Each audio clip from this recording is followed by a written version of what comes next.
AIADMK के सामने मेरे ख्याल से सबसे बड़ी चुनौती यही है कि वो एकजुट रहे।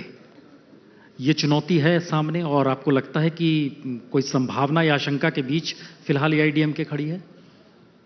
एआईडीएमके की अब जो संगठन है वो शशिकला के हाथ में जाएगी, और आप शशिकला की भूमिका नहीं जानते।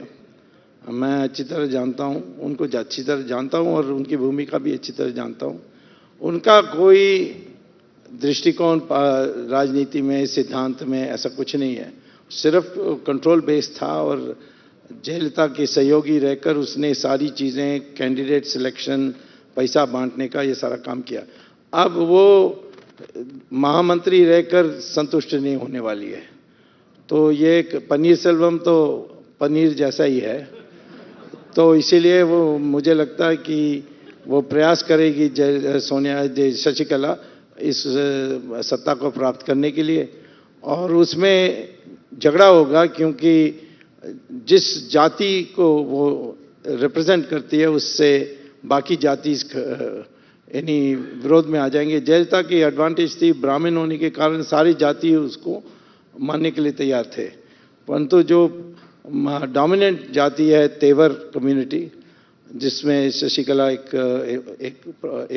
प्रतिनिधि है, वो उनको बाकी पार्टी में मानेंगे नहीं। तो मुझे लगता है कि विभाजन की ओर एडीएम की जा रही है। और ये कैसा संयोग है कि इस वक्त जो तमिलनाडु के मुख्यमंत्री हुए हैं वह भी चाय ही बेचते थे पहले? ये आपको जानकारी है? कौन?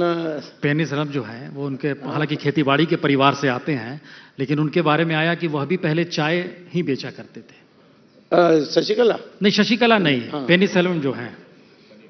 ओ पनीरसेल्वम, हाँ, वो तो दुकानदार थे।